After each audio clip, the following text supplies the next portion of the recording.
Muse, when in popped some waggish Oxonian elves, who spoke of times past, of short commons and cheese, and told tales, which did much the old ladies displease. Good morning, said Truth, as the dames passed him by, young stomachs, if stinted, are sure to outcry. Mrs. R ************************************************************************************************************************************************************************************************************************************* Good morning, said Truth, oldest in college, decked in rich furbelow. She curtsied around to the Oppidan band, but not one said a word, and but few gave a hand.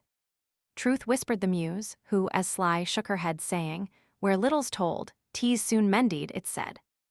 Mrs. G **********E.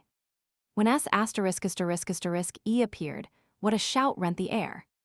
The spruce widow affords the most excellent cheer. For comfort in quarters, there's nothing can beat her. So up rose the lads with a welcome to greet her. The Muse with true gallantry led her to place, and Truth said good humor was writ in her face.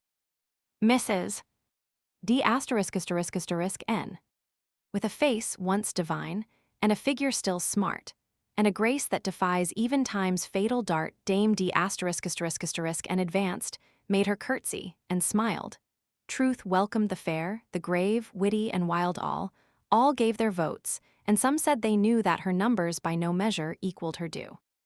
Miss S ******S. By my hopes, said the Muse, here's a rare jolly pair, a right merry frontispiece, comely and fair, to good living and quarters. You're right, nodded Truth. A welcome approval was marked in each youth. And 'twas no little praise among numbers like theirs, to meet a unanimous welcome upstairs. Miss L ****D. Lavater, though sometimes in error, you'll find may be here quoted safely. The face tells the mind. Good humor and happiness live in her eye. Her motto's contentment you'll easily spy. 5 principal orders of Eton. A chair for Miss L ****, D truth placed near the muse. For beauty to rhyme can fresh spirit infuse. Mrs. V ***Y. V ***Y. In weeds led an angel along, accomplished and pretty, who blushed at the throng. The old dame seemed to say, and I faith she might well, sons of Eton, when saw you a handsomer belle. If any intended the widow to sneer, Miss A won their favor and banished the jeer.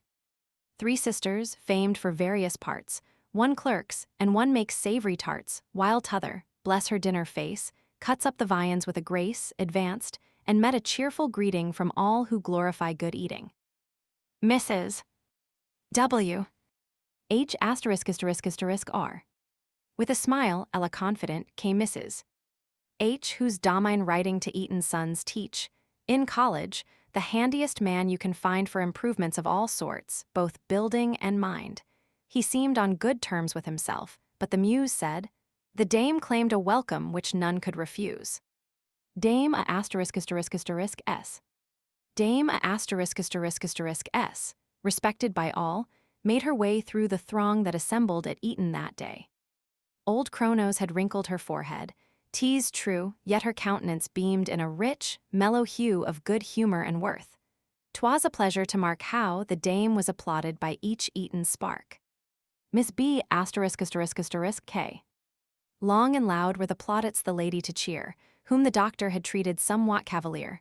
Too young, said the ancient, the proverb is trite, age and wisdom, good doctor, not always unite. For prudence and worth, said Truth, I'll be bound she may challenge the dames of old Eton around. A crowd pressing forward, the day growing late, Truth whispered the muse. We had better retreat, for though 'mong the dames we are free from disasters, I know not how well we may fare with the masters. There's Carter and Yonge, Knapp, Green and Dupuy, all coming this way with their ladies, I see. Our visit, you know, was alone to the bells. The masters may sing, if they please, of themselves. Truth mounted a cloud, and the poet his nag, and these whims sent next day by the post office bag. Lower and assistant masters, who keep boarding houses. Until lately, this practice was not permitted. But it must be confessed that it is a salutary arrangement, as it not only tends to keep the youth in a better state of subjection, but in many instances is calculated to increase their progress in study by enabling them to receive private instruction. Illustration, page 048. Election Saturday,